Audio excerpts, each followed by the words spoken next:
Hi, everybody. Welcome back to the second half of today's program featuring the Pacific Northwest Railroad Archive and the Northern Pacific Railway Historical Association.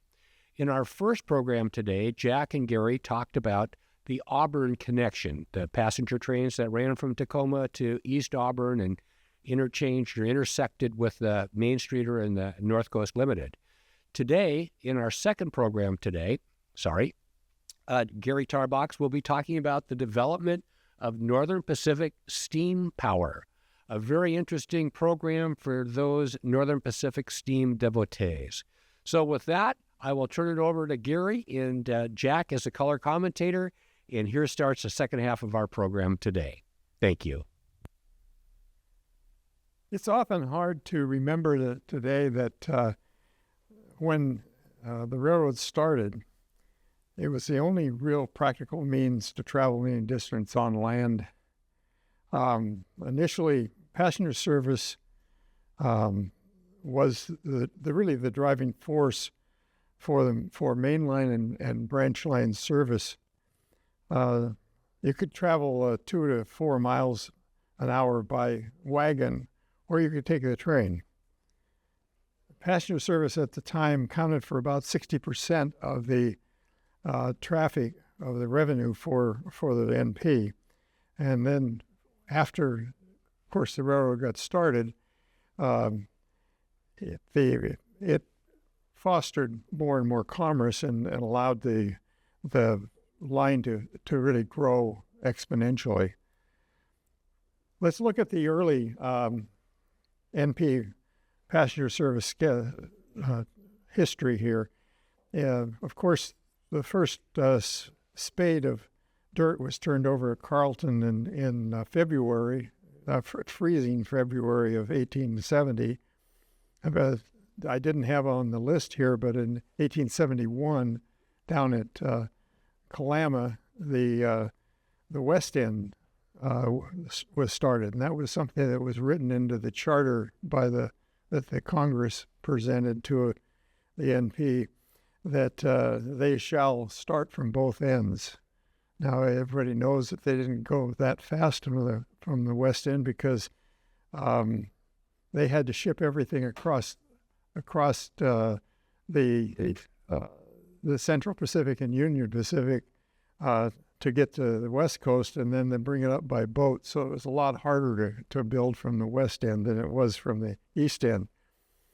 The next big dates where they started the mixed train service really in 71, 72, and they went as far as Moorhead because the bridge had not been built across to Fargo at that time.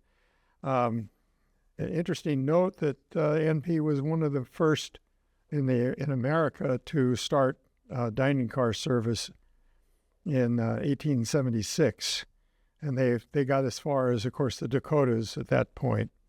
The railroad stopped, if you recall, after the bankruptcy of 1873, which was actually a meltdown of the entire American economy. It didn't really pick up until close to 1879. But in the interim, they started dining car services over the tracks that they were operated at that time. And in 81, they signed up for Pullman car service, which meant that they could do sleepovers and all that stuff on the railroad. Of course, that was to be prepare for finishing up the Transcontinental Line in 83. When they did open the Transcontinental Line in September of 83, the two main transcontinental trains were the Pacific Express and the Atlantic Express, and they would go all the way from Twin Cities to Portland. At that time, they did not have the ferry in place at between Kalama and Hunters Point, or Hunt Point, across the Columbia. They actually had to bring cars down from Portland to Kalama, and had to work all that line thing. So they actually didn't run beyond that when they initially started. In '92, they changed that name to the Pacific Mail and the Atlantic Mail. And then, of course, in 1900, they started the North Coast Limited, which ran then from then until the end of the railroad, until the merger in 1970. So here we have a picture of really the Moorhead Depot with the 440 American Standard engine, which was really fairly, it was virtually the only power that the railroad had initially. In 1876, the main line was completed to the Missouri River and at Bismarck, and then its main thing was to serve the steamboat traffic on the Missouri, which allowed further development in the west area, but it was, of course, very slow. They did run, interestingly enough, tracks across the frozen Missouri River in the depth of winter, but they didn't carry an awful lot of weight. And there's actually nothing in the records that we're aware of that they fell through the ice. At that time, so Fargo and Moorhead were the key industrial centers of the area. Then when, in preparation for the last spike, they did finish the bridge across the Missouri River. And in fact, they didn't get it done until like a month before they ran the last spike trains. And there were 4 last spike trains that went from St. Paul to Gold Creek, Montana for the ceremony. And F.J. Haynes, the official NP photographer at the time, was in that 4th train, so that's why we have it on the bridge as marking the that first trip. And here's a picture really of the actual Gold Creek, Montana ceremony where they drove across the last spike to actually open the railroad. In 1885, like 2 years later, you have the Pacific Express at Multnomah, Oregon, and it was noted at this point that this train replaced the 3 to 4 month trip from St. Paul to Portland, and replaced it with a 4-day trip. A vast improvement. Well, we mentioned before that they spent a fair amount of time advertising.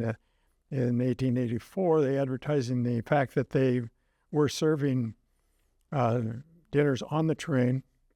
And it should be noted that the UP and the Santa Fe, the other real competition for the transcontinentals, were still stopping at restaurants for meals well into the 1890s. The dining car service was really top-notch, and from the very, very beginning until President Mink took it off in 1960 to really end that. Branch line service was very important because, again, there wasn't any way to get things around. And so as soon as they could get a branch line into a particular town that had some industry or some agricultural specialty, it made things really happen. And so it was a vast incentive to really get started. And by the way, the NP-44 is a C-11 built in 1880 by Baldwin. And the C-1s were really the main power at the time. This one's posed at Fargo. It really was this was the typical power on the transcontinental when it first opened. This is a shot of branch line service at Marshall, which of course became a very big thing on the just outside of Spokane. It's another thing too, by the way, just as a side note, before they started the railroad, the transcontinental railroad, part of the railroad, all the engines that ran on the west end were preceded by a 3, so they were all the 300 series number. So if you see a 300 series number, you kind of understand a little more of the history. That quickly melted away because they had a renumbering of the power about every 6 months, it seemed like, in the early days of the NP, and as they tried to get their act together. And then here, crossing the Yellowstone River Bridge near Billings, 89 at that time was another C-11 built in 1881. But this local traffic service really increased the amount of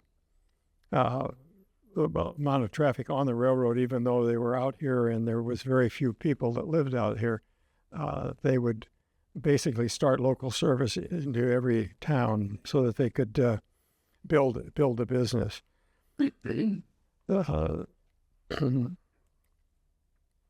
So the C-11s, which were really the basic item, had tractive force of in the 13,000 pound level. So remember that number, because we will be tracking that as we go forward. That is the opening. So what happened is that as traffic increased, the passenger service required bigger power. NP purchased 460s to maintain the speed of the mainline service over the entire system.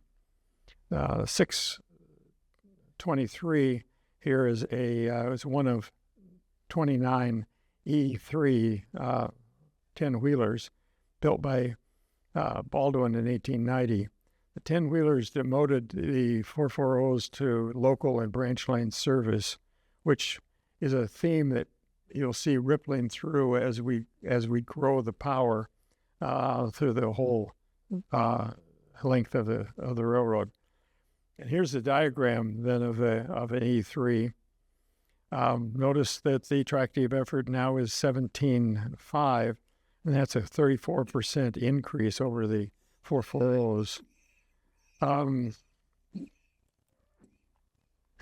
first North Coast Limited really was running with 10-wheelers, and this is a picture at St. Paul on the opening day, which is April 29th of 1900. This, of course, replaced the Pacific Mail and the Atlantic Mail as the premier train. The North Coast Limited, number 1, of course, was westbound. Number 2 was the eastbound. And the North Coast Limited ran only during the summers in the first 2 years. NP 231 was a P1, and that was a 10-wheeler built in 1899 and was compounded, and it had a tractive effort of 24,200 pounds of tractive effort. Again, a 38% increase over the E3s. And then the NP 274 was a Class P built in 1898. Again, if you notice, those of you that understand cylinders, you'll notice that these are basically flat cylinder and engines, and they weren't able to be and you couldn't increase the steam temperature to increase the power. The the Class P and P1 were basically the same basic engines, built in different batches. The P1 here is, you'll notice it's got the wagon top boiler on it, so that it was more modern in that respect. But it still had the cylinders that were limiting its growth. These tractive effort at 24,200 was 84% more than the 440s. Again, caused by the fact that more traffic, longer trains, and heavier cars. Now, at the time of the Transcontinental started, there were 11 different divisions of the railroad, and you're only seeing 10 of them being displayed here because the Lake Superior Division did not carry any of the mainline passenger service. This held until 1932, but this is an interesting picture in that this P1 at Sanborn, North Dakota, is the only picture that the F.J. Haynes organization ever took with an engine moving because of the slow film. And this was done by one of his assistants, and who knows whether he stayed with them, because I think Haynes had a real issue about trying to take moving pictures of trains moving. Here's a picture of actually a 10-wheeler in Seattle going towards Hoquiam in 31, to just show the fact that these were continuously used well into the period, even though this particular P1 was built back in 1900. It was still actively used on a regular train. It was one of 50 10-wheelers purchased for the NCL and demoted. The Ps were used in branches well into the mid-30s. Most of them were gone by World War II, however. So the purchase of the P-class design proved to be too conservative for passenger traffic growth. The North Coast Limited was a big success, requiring heavier trains, and the P-class 10-wheelers couldn't handle with their 24,000 to 27,000 pound tractive efforts. This meant double-heading the 10-wheelers while they shopped for a solution. The NP needed more power to handle heavier trains, but three factors converged really to do that, and that was the heavier steel cars, the longer trains, and accelerated schedules.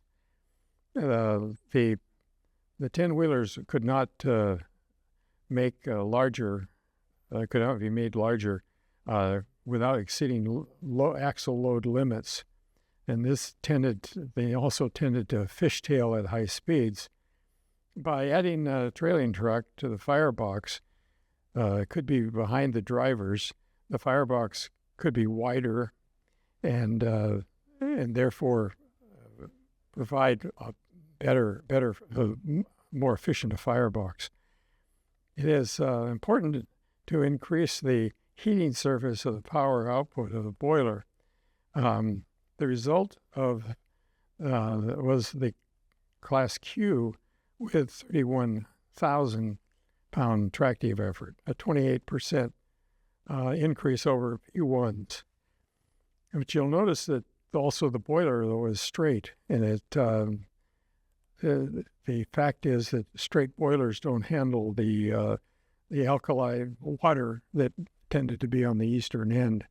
and they foam and create they don't operate very successfully. So looking at the Pacific milestones, 2003, the first Qs arrived and were assigned to the North Coast Limited. In 2004, the Q1s also entered service and competed. At that point, it competed with the Qs. The secondary train was introduced in 1909 called the Alaska, and it was really to commemorate and provide interest to the Alaska Yukon Exposition in Seattle in 1909. And in 9, they also introduced the Q3s, which were received by the NP from Baldwin. And then Q4s followed. Before they delivered all the Q3s, they went ahead and ordered the Q4s because they just had so much more business coming right after before World War I and right after the 1900. The business built very quickly because suddenly it was being run by an organization powered by James J. Hill, and that he tended to run a more efficient business. In 1911, the North Coast Limited was extended to Chicago on the CNW, and then in 1920, the Q5s, the heavy Pacifics, were received, and then the Q6s came in 23. You'll notice, of course, there's a gap between the Q4s and the Q5s of 10 years. That was caused by, of course, World War I, but also some administrative changes that happened during that time frame. We'll talk about that. So the Qs provided higher tractive effort, but they had a fixed trailing truck, which lengthened the wheelbase and caused instability at higher speeds. In other words, they fishtailed less than the 10-wheelers, but they were not easy riding, and they tended to give rock apparently more than they would have without it. The Qs, however, were relatively successful on the North Coast Limited. There were 20 of them built and they were numbered 280 to 299 in 1903. Those Qs were never really renumbered until 1915, and they went to 2080 and 2099 in 1915. So you'll see those pictures of the early ones. You realize that they are before World War I. And then it's a really nice picture of a Q in 37. They tended to last. In fact, they went into World War II to some degree because there was a strap for power in World War II. They tended to use them, but they weren't. Most of them had been scrapped by then. The main weaknesses of the Qs was the fixed truck, a fixed trailing truck, which really caused problems on sharp curves. The straight boiler and the foaming, and they also had a mixed piston and slide valve engines, and they made 7 piston engines and 13 slide valve engines, and really the slide valves were a real problem. There was a big push in the teens to superheat, and you can't superheat a slide valve engine because of the way the metal and the lubricant tended to wash off as you raise the temperature of the steam. You just lost the lubrication on the valves, and whereas the piston valves didn't seem to have a problem with it.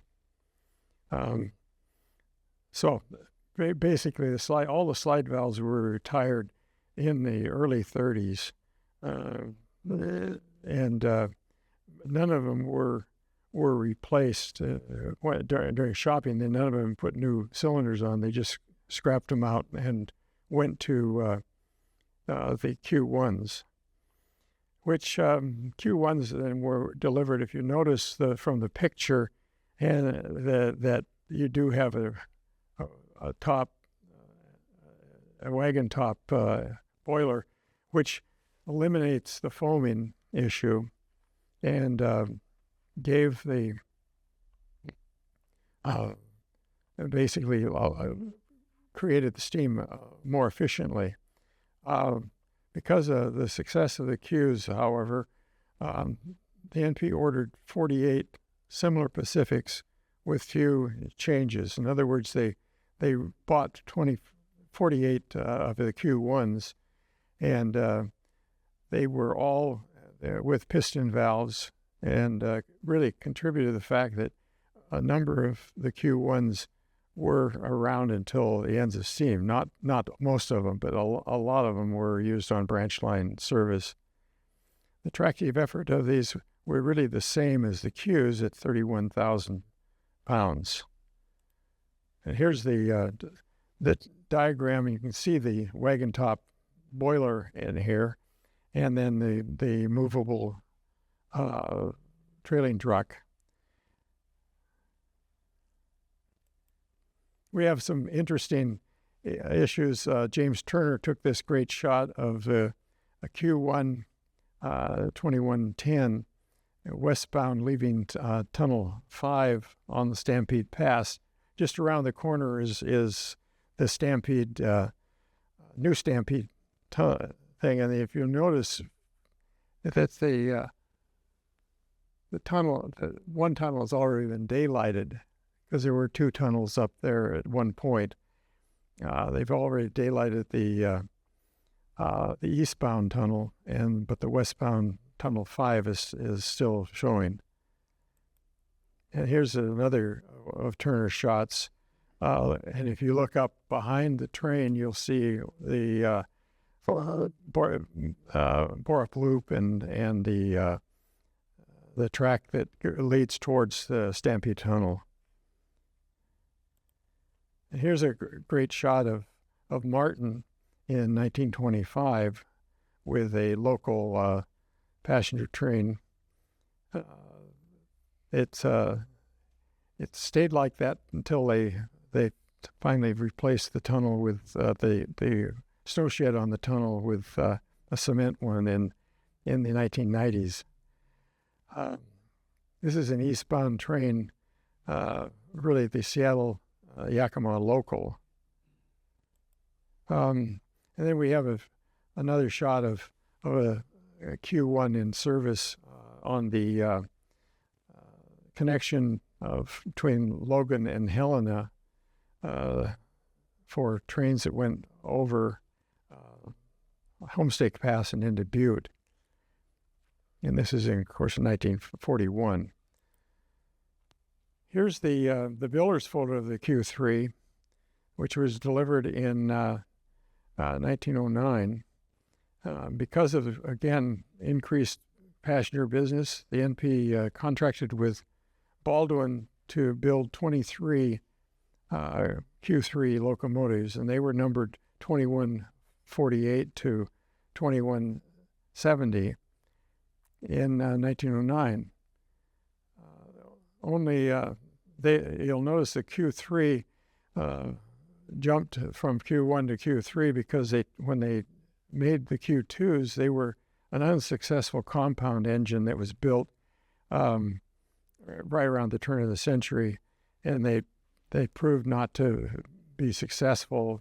Too much weight in their load on the front end of the engine, and they were quickly turned into Q1s by replacing the cylinders.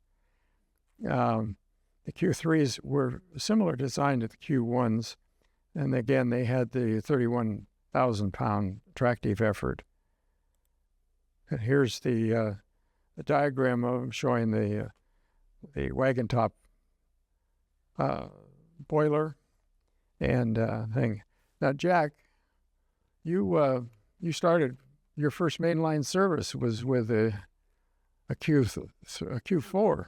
Well, the Q3s and 4s are pretty much alike. They both have the coal trucks, the same valve gear. The longest trip I had hand firing was a Q3. It was on second three with 6 Jeep Pullmans. It was military train. And we were following first 3 that had 6 standard coaches. And engineer was Billy Morgan, a little Welshman with a different Welsh accent. And he liked to make it easy on the fireman by hooking up the Johnson bar as much as he could, make it easier puffing. The trouble is that he didn't give it enough draft to burn the coal. So keep steam with a towing, drop her down a couple notches, Billy.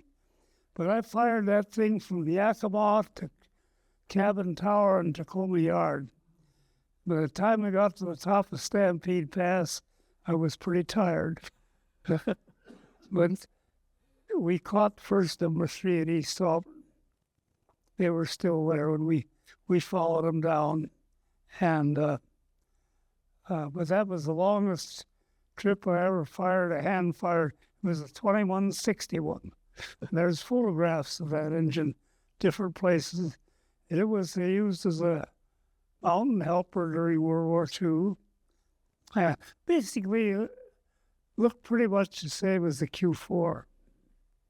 Yeah, they were Both from 1909. I don't know why they changed the numerical definition of it. Yeah. There wasn't apparently any thing. By the way, the 2148 was really the first of the Q3s, so any numbers smaller than 48, you can spot it then as Q1. Another shot of the same engine in Duluth.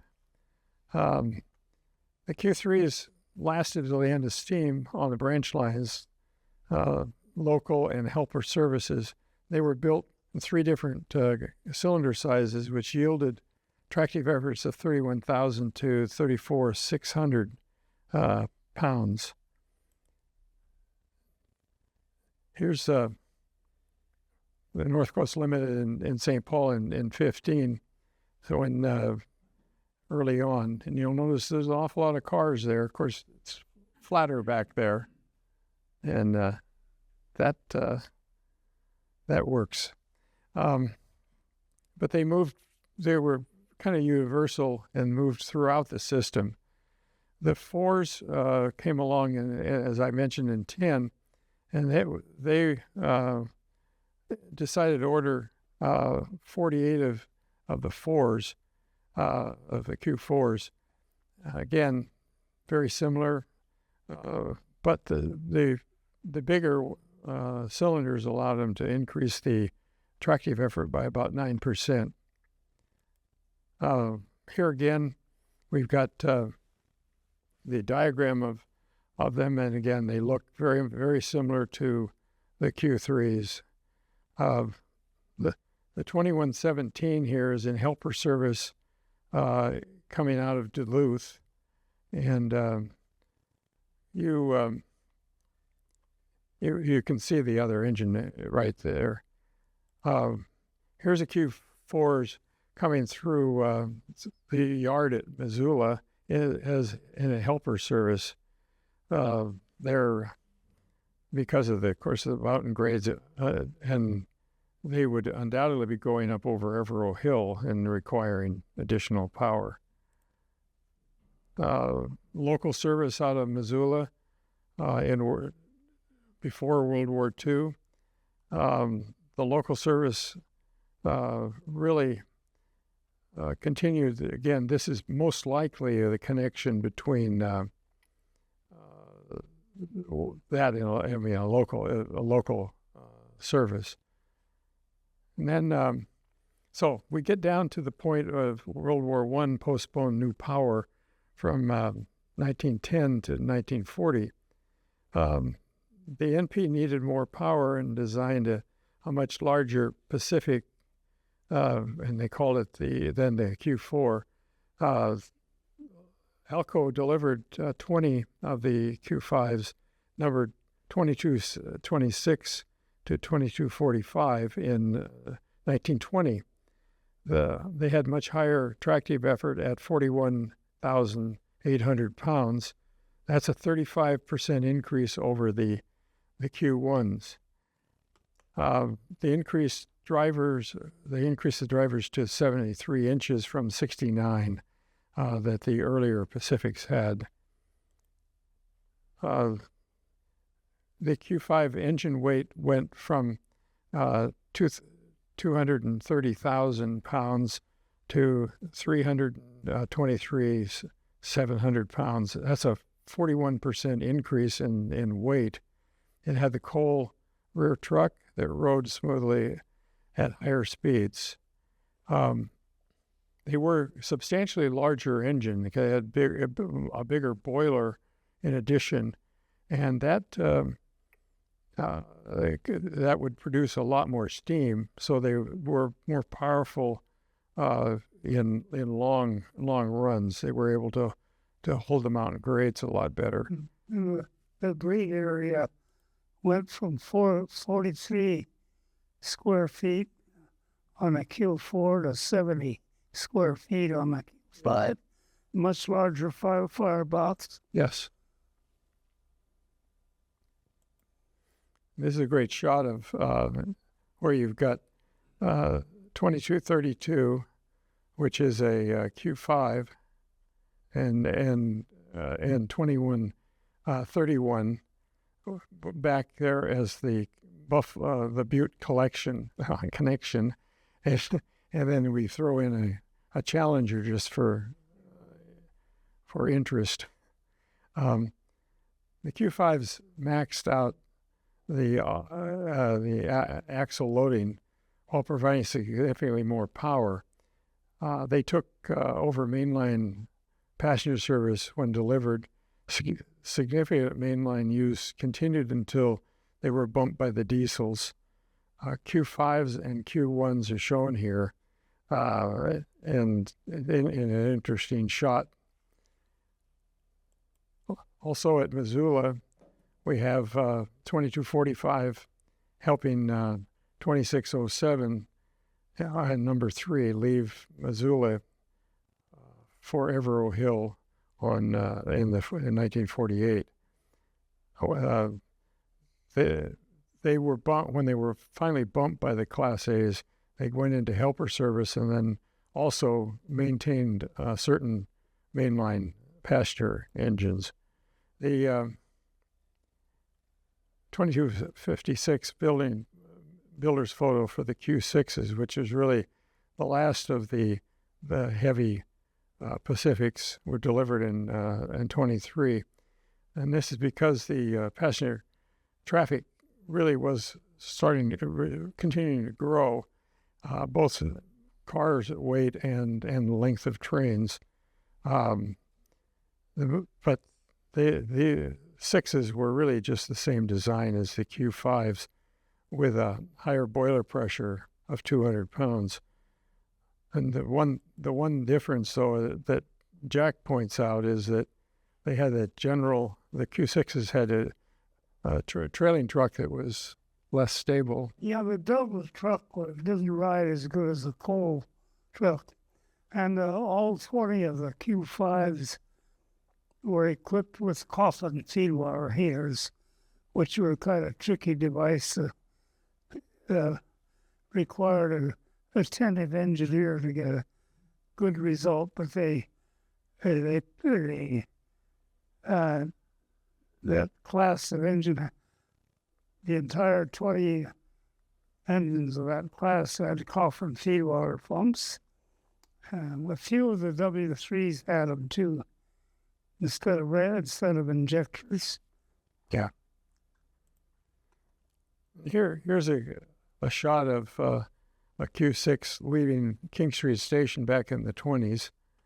You'll notice the rather the only real skyline in Seattle was Smith Tower and King Street Station. Here's a shot of 2258 at the Seattle Roundhouse in 1940. You'll notice it has smoke detector for use in Stampede Tunnel. And then here's 2250 on the coming off the drawbridge line in 52 on the harbor local. And the heavy Pacifics were still in service at the end of steam. So once again, in the mid-20s, the NP began to use more double-headed Pacifics to augment the power of the big Pacifics. Because of the axle loading limits on the NP, they knew they had to go to 8 drivers to be able to maintain that 75,000-pound axle limit. Another factor was the labor unrest at the coal mines in Roslyn, Chestnut, and Red Lodge, which provided the NP's house coal. In 1923, the NP started strip mining rosebud coal in Montana, which had 65% heat of the previous coal. In other words, it was a lower heat generating coal, which figured into the design of what the Northerns needed to be. The Northern's the NP's Class A's were the first NP design that had a much larger firebox to burn the rosebud coal. This required a great area of 115 square feet, which was 64% higher than the Q6s. They added significant weight to the rear of the engine and brought about the four-wheel trailing truck. The A's were the first locomotive in the world to have the 484 wheel arrangement. Here's a comparison which is pretty interesting. Now, the Q6s are the heavy Pacifics against the A's, and you'll notice that in almost every case, except the adhesion factor, they were larger, and they significantly larger, in that they added an extra 5,000 gallons of water, an area that Jack has always complained about the NP having too small tenders. And but if you just go down the list here, they did carry a higher boiler pressure, the bigger heating service, so the 75% higher heating service. The wheelbase was 54% longer.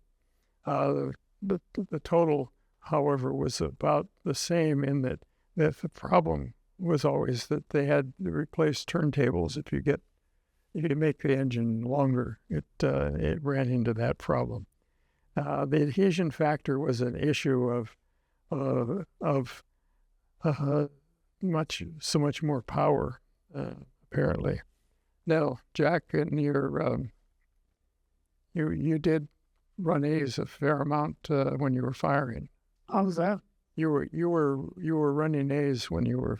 Yeah, I was able to hold the night job for 1 and 2, and they made, I think, 20 stops between Seattle and Portland. They had a lot of air brake work, and of course, I never did fire an A engine in coal. They did have everything we had at Seattle was in oil, and there was a lot of air brake work on those runs. I got a lot of the engine, several engineers allowed you to run the engine. Got a little practice handling an A, and we had the 2600, 2601, and the 2610. I can't remember it. It was 2600 and 2611. We had 12 engines. Yeah. But only those three that I remember being on running out of Seattle to Portland. And that's I did remember firing A engines a couple times I remember on a troop train one time with a Class A engine over the Yakima. And very rarely over the mountain. Practically all of my experience was to Portland. It's interesting that the Northern Pacific, the wheel arrangement was kind of named after the Northern Pacific in a way, Yeah. but the trend was nationwide. Within less than a year, less than 6 months, several other railroads had the same wheel arrangements, and pretty soon, practically every railroad had them. And the nice part of it was that most of them were built as dual purpose. They had high enough drivers for speed, and they had attractive effort for fast freight. So that wheel arrangement caught fire pretty fast in the late 20s. I think by 1930, practically every Class 1 railroad had their version of a Northern, and some of them were, sturdier or bigger than ours, but that became popular. Well, there's very few visible changes were made to the A's during their operating service. They tended to be pretty much as they were built. Of course, they had to be reshopped every 5 years, and therefore there were some changes, but it was mainly they stayed exactly with the design. As Jack mentioned, the Tacoma Division engines were changed to oil burners in 46 and 47, and that was prompted a lot by the fact that they were running down to Portland. They were pretty much used on the Seattle-Portland run. Prior to that point, the A's were all working out of Missoula, between Missoula and Seattle, that particular corridor, and they were still coal burners during that. But during the war, they ended up moving as the newer A's were released. They ended up all in the Tacoma Division, burning oil. This is the 2101 to 2601, actually, on 407 at Tacoma Union Station on 4th of July and 54.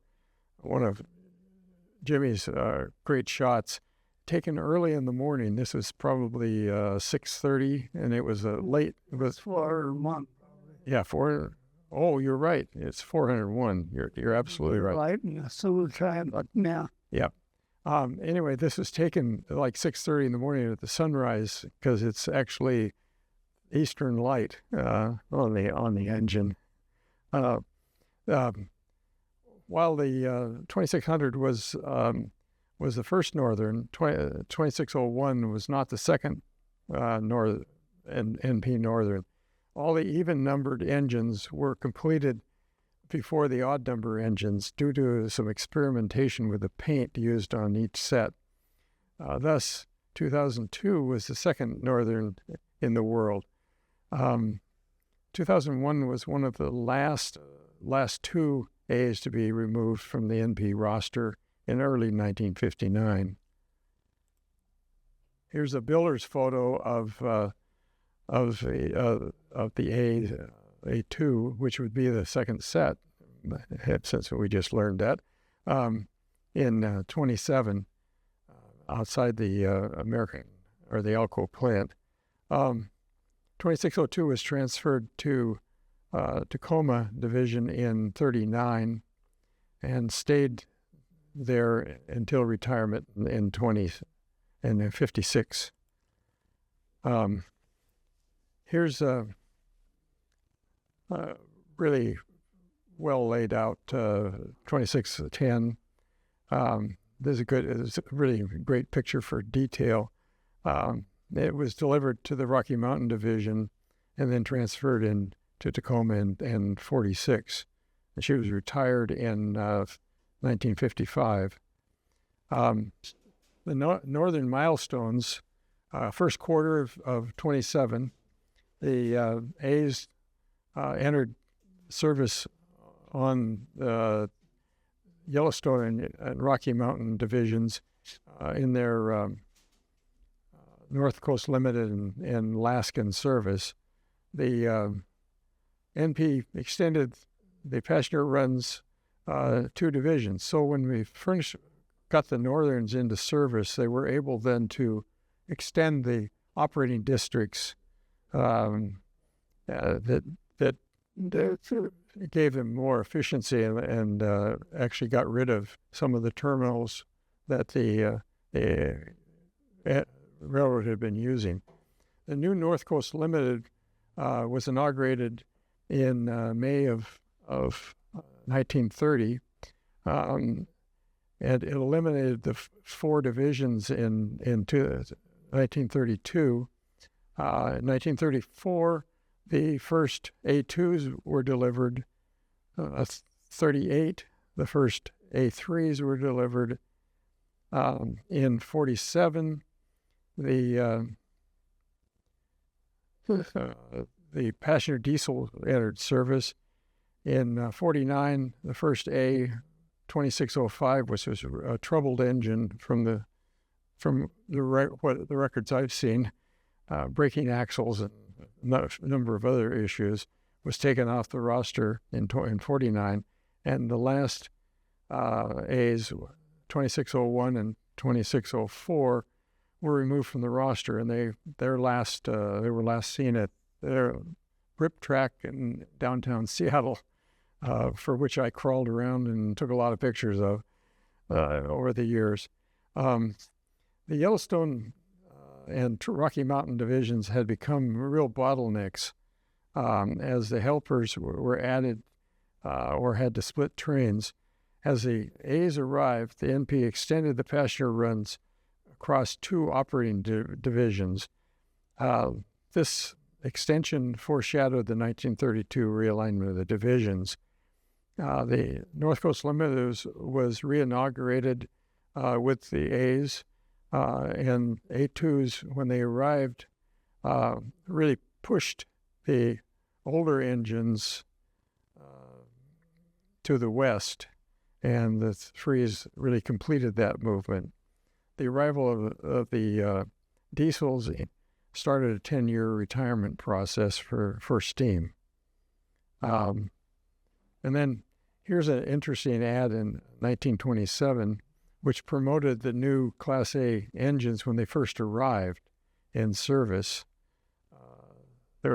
We have actually in the archive, we have quite an extensive group of these newspaper ads that kind of show what's happened within the railroad, at least what they were interested in promoting at that time, which I found very interesting.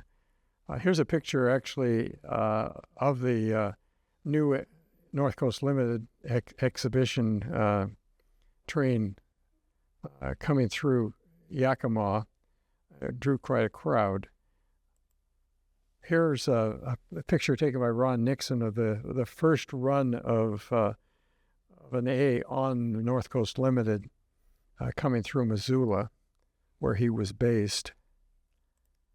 And then here's another picture from the top of a coal dock that Ron enjoyed climbing to take such pictures. Again, this is a later picture in 32. Here's a breakdown on what they did with the operating districts. You'll see that they tended to combine 2 and sometimes 3 districts to get around 300 to 350 miles. I said the line between Missoula and Pasco, though, was 400 miles. You could think. So really, they consolidated the railroad from 14 engine districts down to the 6 major districts. NP lengthened the runs that only 6 districts are required. Power shown assumes that the same length of train traveling between St. Paul and Seattle. At the same time, freight runs were extended, allowing closure of many of the engine terminals that were previously used. The NP at the time then claimed a $264,000 a year savings in operating costs in 1932. So this is what the breakdown looked like after they closed or they extended the divisions. And again, the Great Lake Superior Division is still there, but it never did handle mainline passenger. So they consolidated those 10 divisions operating passenger power, and those continued until merger. This eliminated the Seattle, the Pasco, the Montana, and the Dakota divisions. Many of the division points changed with the 1932 consolidation. And here's a picture of 2608 with a broken driver. I can imagine that would be quite a harrowing ride if you were on board that engine when that happened, because the rod would start to bang around and all sorts of bad things. Because you notice it's the number 2 driver where the tire or the rod actually connects. So it's the main connection. As with most new designs, ATs had some problems. They started breaking drivers shortly after they went into service. 2607 broke 7 axles during her operating life, the first one less than a month after delivery. And that was caused by the fact that they had cranked down the bearings to where they were the same tightness as the ones on the Q6s. And this was a lot bigger bearing, and it needed a lot more slop, a lot more freedom to move. And that ended up costing them a bunch of breakage. The investigations in Livingston indicated that the friction bearings were set too tight. After this, the NP never fully trusted the A's to run more than a few hundred miles, which led to their transfer west, which would mean that they'd only have to run from Seattle to Portland. Also, all future NP steam engines were built with roller bearings. So I have to go off and talk about the Timken, because, of course, this was the first steam locomotive to have roller bearings. And it was after a successful demonstration of over 14 railroads, the NP purchased the Timken on February 8th, 1933. The NP was the last to test the Timken, and on the Tacoma Division, where the crown sheet was overheated. It was a case of you broke it, you bought it. I have to admit that I am an NP fan, because I first saw 2626, the Timken, when I was 14 years old, and have studied it ever since. I actually have pictures, because I went with another rail fan down to to Seattle when I was 14. He had just gotten his driver's license, and we came down to Seattle to look at steam, and we basically, the Timken was there getting prepared to go down on 408 to Portland, and he got a shot of me actually taking a picture of the Timken at age 14. So that's one of my favorite things.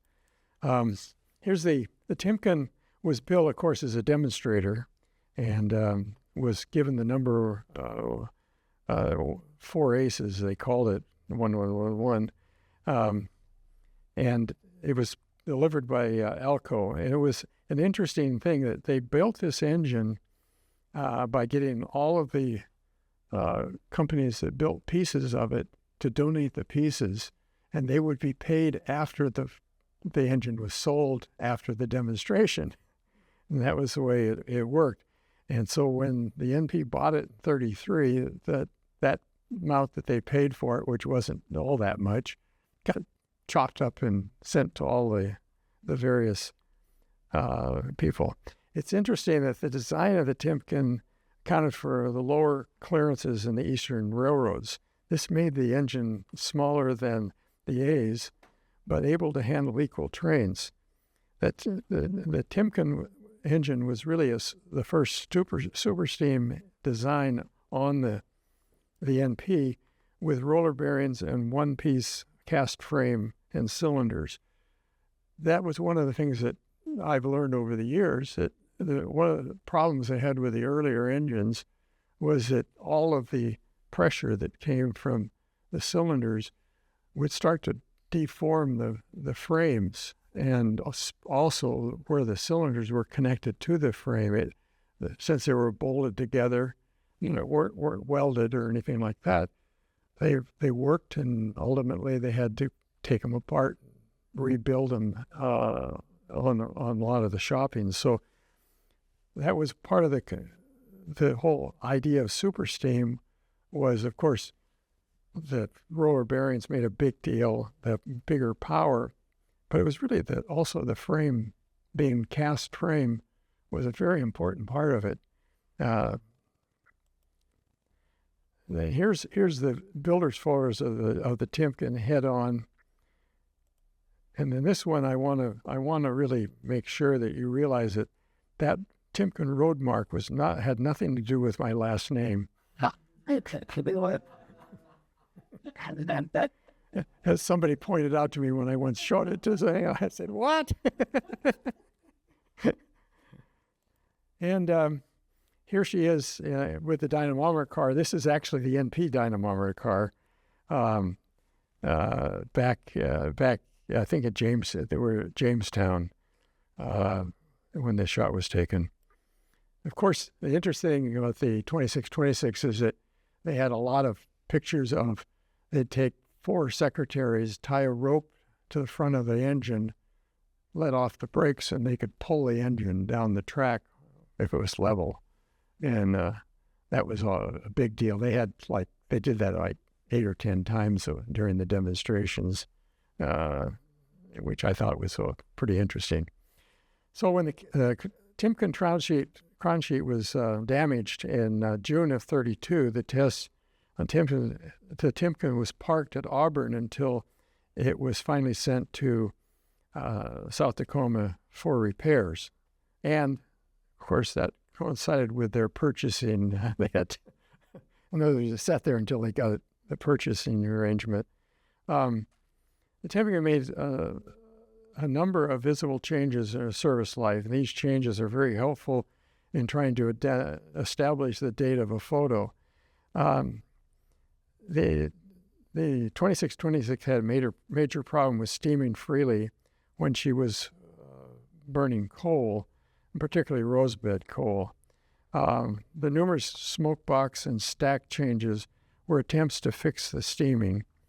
Her steaming was finally fixed when she was changed to oil right before World War II, because that was so much of a problem. In fact, there's a story that when she was on the Missoula to Seattle run, and stationed out of Spokane, that the crew there filled the front of the box with gravel to close off a lot of the air leakage that they had built it.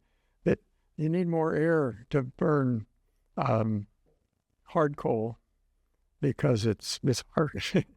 And it had been designed really to burn eastern coal, and it just didn't work with Rosebud. It would just go up the stack, unburned practically. Is what people were saying, and so they by switching it to oil, it became a very efficient engine and actually a very powerful engine. I got a list of milestones. The main ones here are some of the shopping every couple years, but she went from 33 on the NP to 1958 when she was scrapped in South Tacoma, and as I've often said, a historical crime on the part of the railroad. And it's just the way it was. So the Timken, this is the diagram, an NP diagram of the Timken. After they extended the smoke box, and you can always tell that because when it was originally built, the compound air pumps were actually out on the front of the engine in front of the smoke box, but they notched the smoke box so that they could, they left the pumps right there, but they notched the smoke box as they took it out because they needed to put in a cyclone spark arrestor within the engine because she was, anything working on the western districts had to have pretty good spark arresters to keep from setting fires. Here's a picture in 39. Notice the difference in the boiler front or the smoke box front and various items. And you can also, if you want to know whether it's oil or coal, it's whether or not the tender sides bend in, because they had to straighten them to drop the new oil tank in place at the coal area, and they straighten them out from there on. And you'll see the straight edges here. This is taken in Seattle. This is an engine being backed back to the roundhouse. The funny thing was, the reason this is, it's from my collection. I walked into a friend's house, and this was over the mantle of the fireplace. And it's come to find out, this was his grandfather's engine at the time in 1948. And so he had stopped it there and taken a picture of it and then gave it to the family. And I said, I need that picture for a few minutes. I need to go take a picture of that. So in 1930, the NP could not compete with the schedules of the Milwaukee and the Great Northern in the heavy passenger service without more Northerns. Remember, they only had 12 of them. And the problem was 12 wouldn't go across the number of districts. They had to use a lot of Pacifics in some of the districts, and they were always running into a problem of having double head and shortened trains.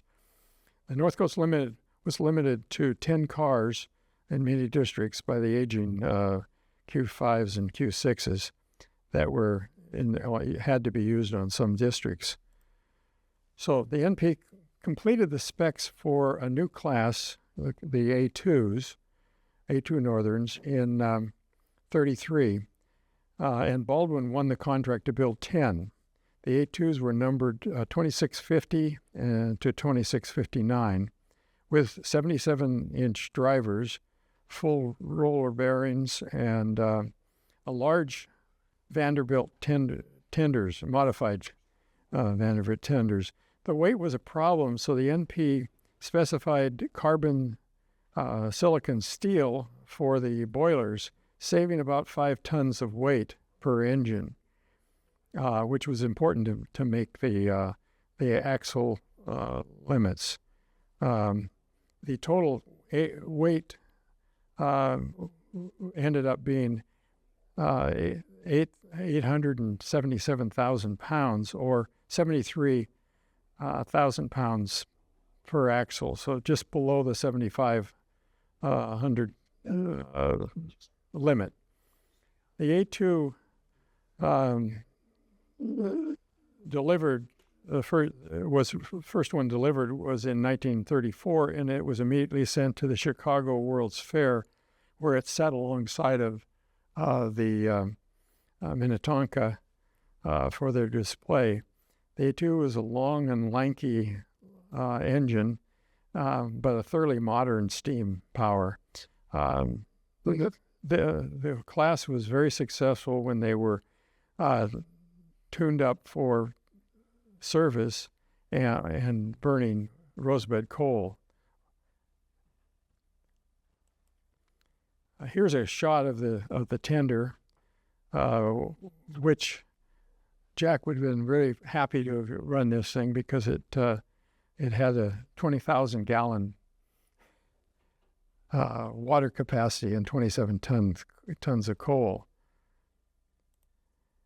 Here's one looking at thing. Notice the box park drivers, the only ones on the whole NP were on the A2s.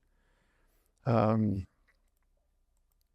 always love shots in roundhouses, and here's two of them actually sitting in Glendive in 1953.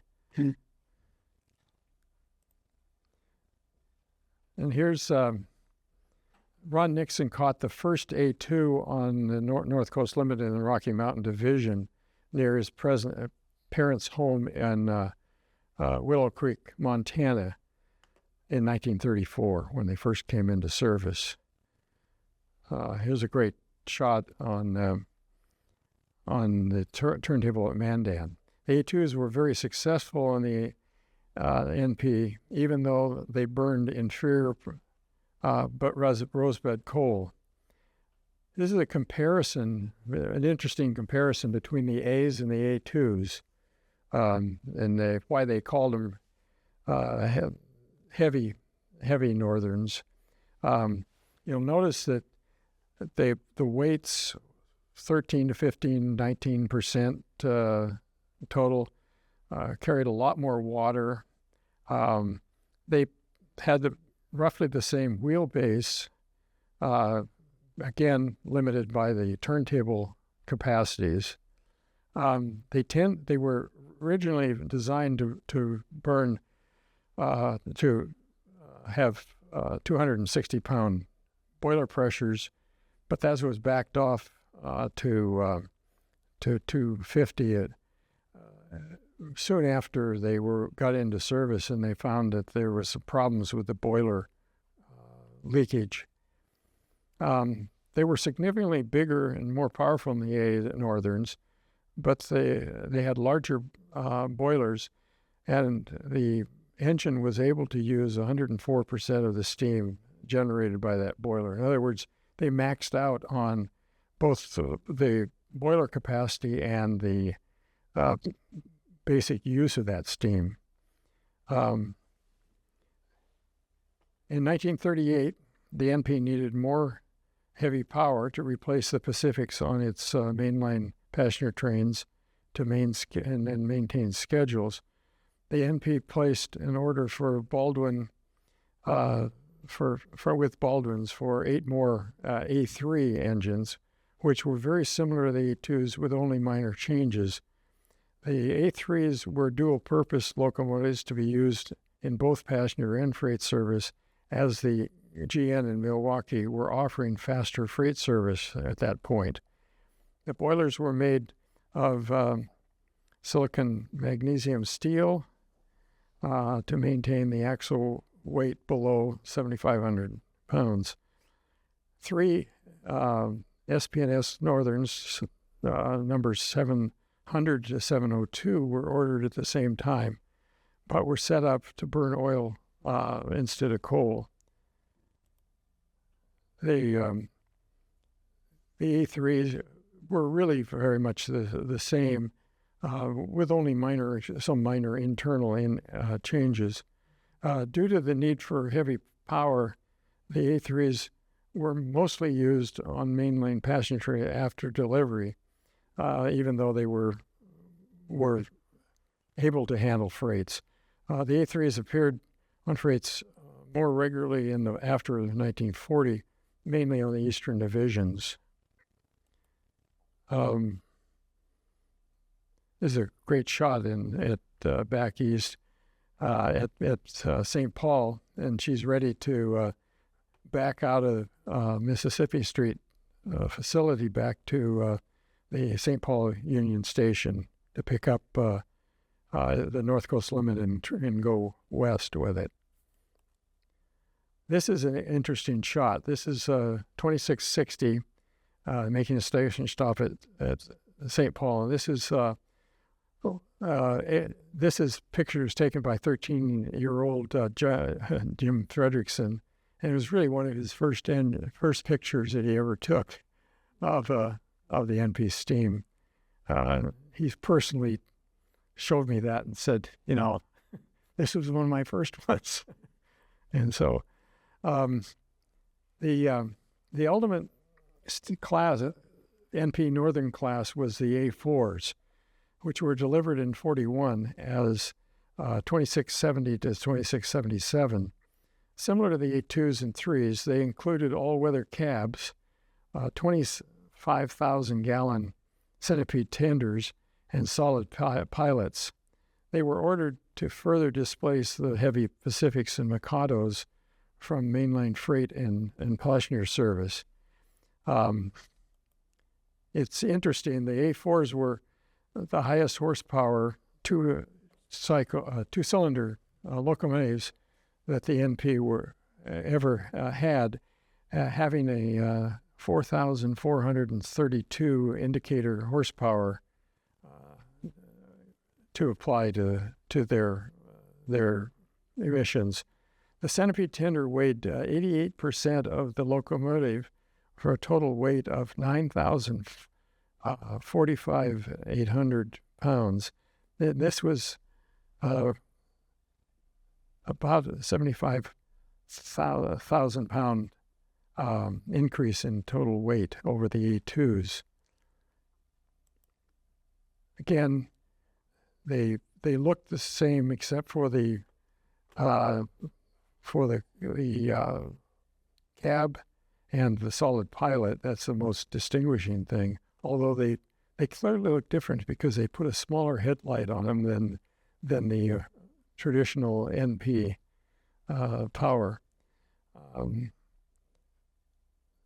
They maintain an attractive effort of 67,100 pounds at 250 pounds steam pressure.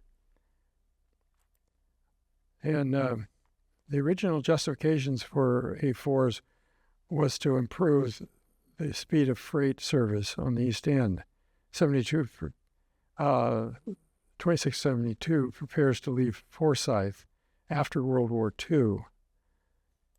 Even though they were justified by freight, they were used a lot on the on passenger. And here they are at St. Paul Union Station, two of them pulling different sections of the North Coast Limited on this particular day in 1948. And here's a shot showing the all-weather cab. They're really waiting to meet Train 4 at Livingston in 1948. And then in early 1942, NP traffic increased due to the World War II, causing the mechanical department to position the War Production Board for new diesel power. However, the NP was authorized to build 10 copies of the A4 at Baldwin due to NP's cheap coal reserves and the success of the A4. The War Production Board restricted the A5s to only freight service during World War II. The A5s were built without using silicon magnesium steel, which increased the locomotive tonnage by about three tons. Here again, the main difference on this diagram is the fact that the pilot's not the solid pilot.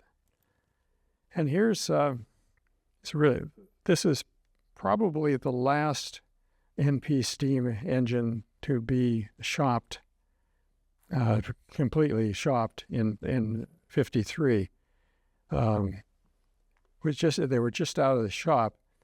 This is probably the last one because at that point, they discovered the leakage problem was pretty universal and decided that they had to pull them out of service. Here's a 2689 on a troop train at Marshall in 53. Again, after World War II, they were used on mainline passenger and freight service. So you could see them at a lot of different in a lot of different areas. This is in Spokane in 52, and then finally the Jim Frederickson captured the 2687 at Spokane in 53. But here's what happened ultimately. All the NP Heavy Northerns experienced boiler leakage along the riveted boiler seams. The carbon silicon steel and newly developed silicon magnesium steel used in the boilers tended to develop micro cracks under the 260-pound boiler pressure. The pressure was dropped to 250 pounds in the 40s, reducing the tractive effort of the locomotives, but didn't stop the leaks. The ICC would not approve arc welding boiler sections in the 1940s and 50s, which would have fixed the leakage. And we know that from after the fact. Now, welded boilers really do work a lot better than riveted boilers. The NP mechanical department decided it was too costly to patch the seams, which led to the scrapping of the Heavy Northerns when they were due for shopping, started in 1953. Dieselization of the passenger service had started in 47 and replaced the mainline passenger power as quickly as they were delivered. The Heavy Northerns continued in freight service until they were all out of mainline service by 1956. So they really ended up they're very effective when they were able to run, but they had a fatal flaw that kept them from really succeeding. And that is the end of... That's it. That is the end. Wow. Now, yeah, I got to say, that was not only a smoky, but that was a steamy presentation. Here, pointing from our live audience.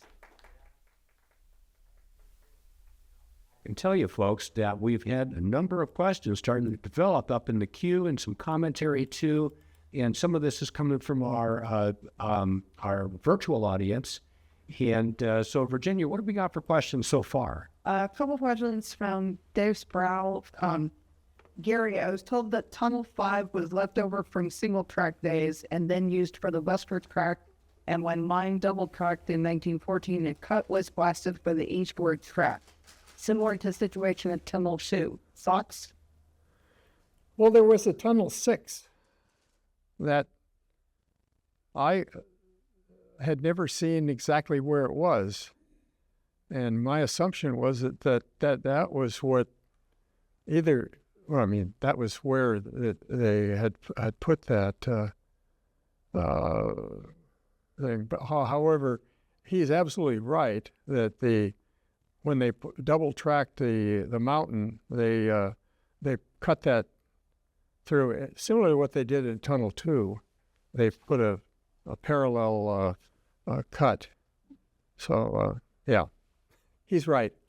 The simple answer is one more time, Dave Scrow is, right. Yeah, one more time, Dave Sproul is the authority. How does he do it? Is the authority on this one. However, I mean, I still would like to know where Tunnel 6 was. It was somewhere in that area. Also, he wanted to ask Jack why dynamometer cars, such as NP276, have fallen out of favor and no longer being used. So, Jack, dynamometer cars, why don't they use them anymore? Well, I just know that they don't. Oh, okay. Well, And there was a comment from Kent saying that NP dynamometer car 276 is preserved at the Iron Horse Central Railroad in Chisago City, Minnesota. it is true. That is a true statement. In 2008, the NPRHA contributed 2,000 to its preservation. Yeah. But that question of why they stopped using dynamometer cars, I've never heard an answer to that. So partially, I mean, they had to be what they do. Well, they measure. It's complicated with steam engines. It's complicated because they get into the cycle of the piston. They measure the pressures back and in front pressures on the pistons and all, and then pull that all into the amount of torque. But mainly, the dynamometer car had essentially a very heavy scale connected to its You measured how much it pulled. Yes, but it connected to the coupler, and that's the reason they took 276 out of service. Is that one day when switching it, the crew banged it into something and broke the dynamometer mechanism that they use. Because the dynamometer is essentially a scale. Okay, sure, makes sense. What else we got in Q&A? Anything? Rufus Cohn asks, was the NP interested in buying the Timken engine before it was damaged? No, there's no indication that they were. And in fact, I think that was just dumb luck that they ended up buying it, because it was on 14. It toured 14 roads, but I don't think it got all the roads that it wanted to do in the West End. So did some of the other railroads step up and buy similar type locomotives then? Oh, yeah.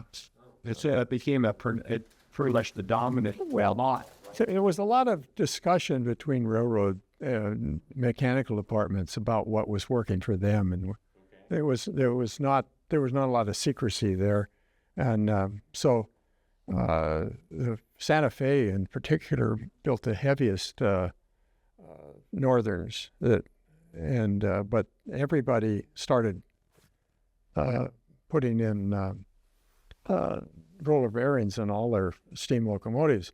And interesting, the NP built some of their Challengers, their early Challengers, without putting roller bearings in them. Really? A really dumb move. Well, they thought, it's heavier engine. We don't really need that. That's less more money. Right. And see, they kind of acted like, it was more money and it was just another darn thing, because the mechanical department didn't learn from the demonstration as much as you thought they would have. Yeah. And so they had to go back and put in bearings and things, because you can't run. I mean, they're so much more efficient with the bearings and less prone to. Because there's less coefficient of drag? Well, there's that. Yeah. And they just there's a substantial amount of drag, and also then failure. And they'd be more lubrication, and a roller bearing is sealed, and this, you don't have to, be lubricating them. Yeah. Great. There's some really great questions so far, Rip. But just checking to see if I got anything more. Nope. Got nothing more.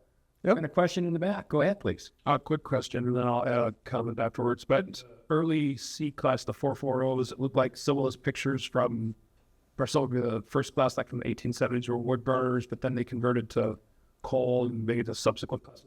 Yeah. Yeah, they tended to burn wood early on when the amount of power they needed to produce was low enough.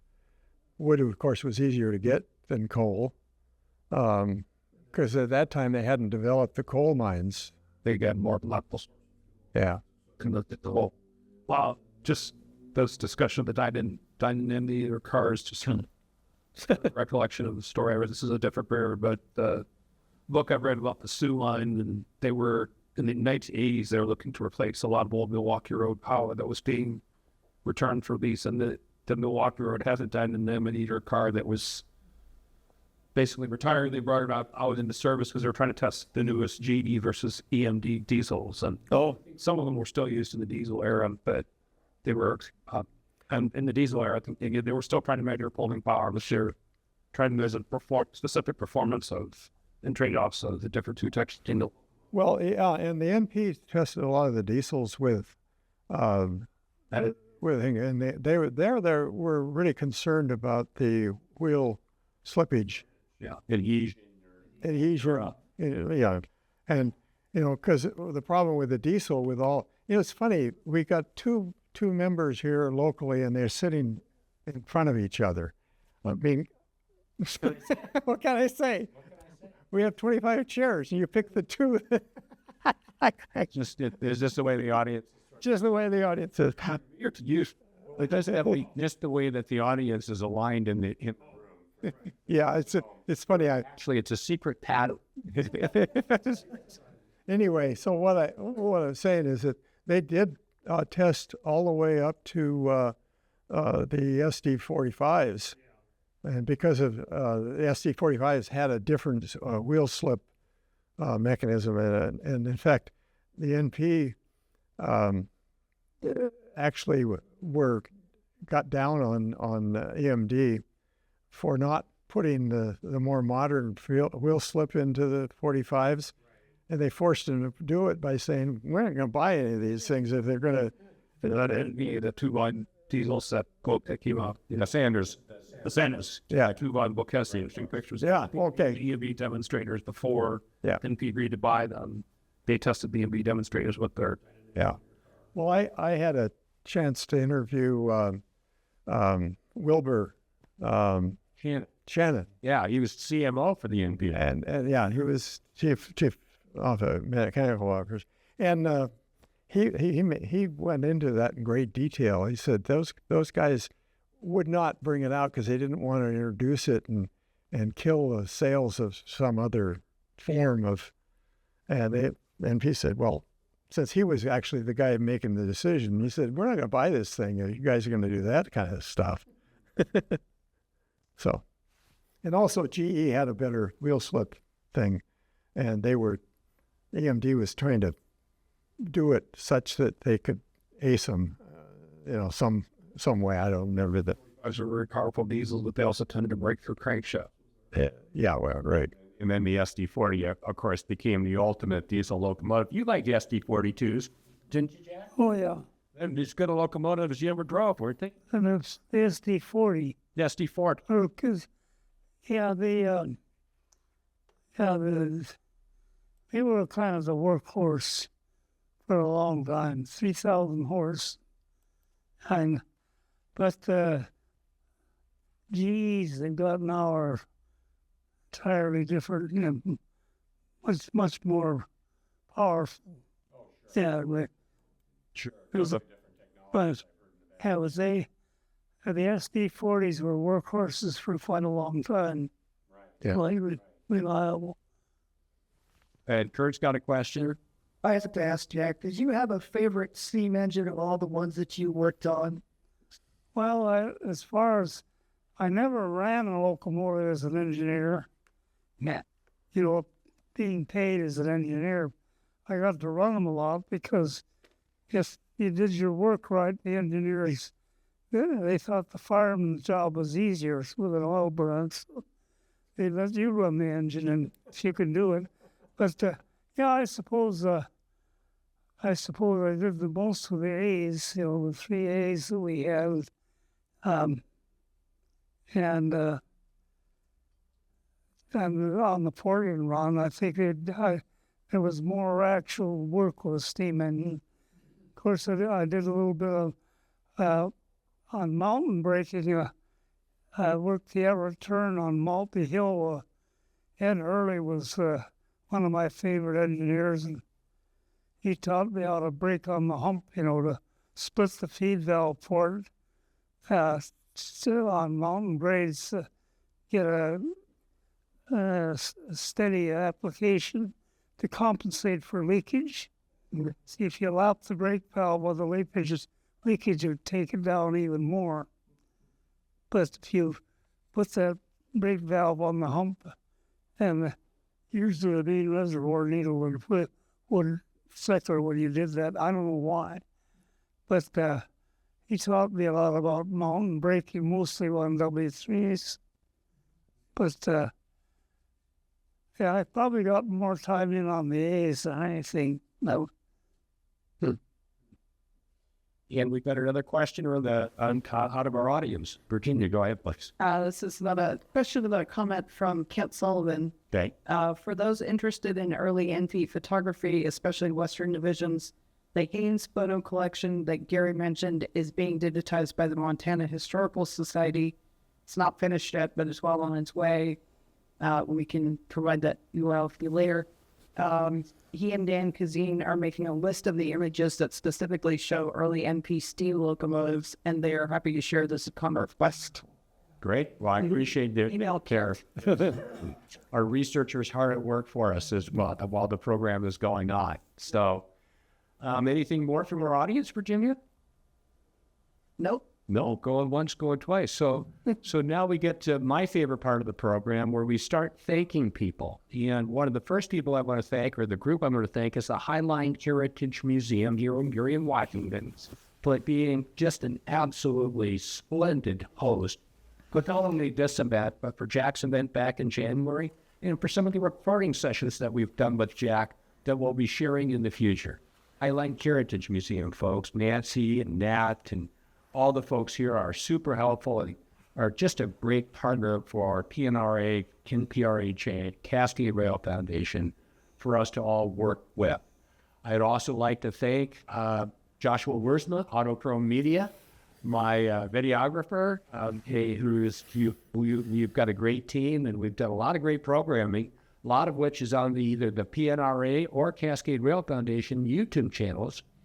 These programs, for viewers of the future, make note, you'll be able to watch these programs in the future, in the not-too-distant future, as we get these digitized and up online. I'd like to thank, along with Joshua, I'd like to thank Virginia Wright, the Executive Director of the Pacific Northwest Railroad Archive, for her tireless dedication to helping this program be a success. And it's the folks in the back behind the camera that we really are grateful to for making this great experience for everybody today. I'd like to thank Bill Zeidel, President of the Northern Pacific Railway Historical Association, for helping make this program possible. And for viewers like you, we're give a big season here in the not too distant future.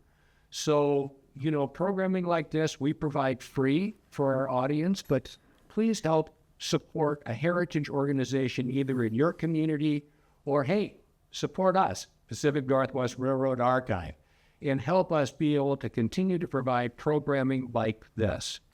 I'd also like to thank two of my favorite people of all time. You know what's coming, Jack. Jack, Gary Tarbox. Let's give it one more hand. Yes, let's wrap up. It's terrific.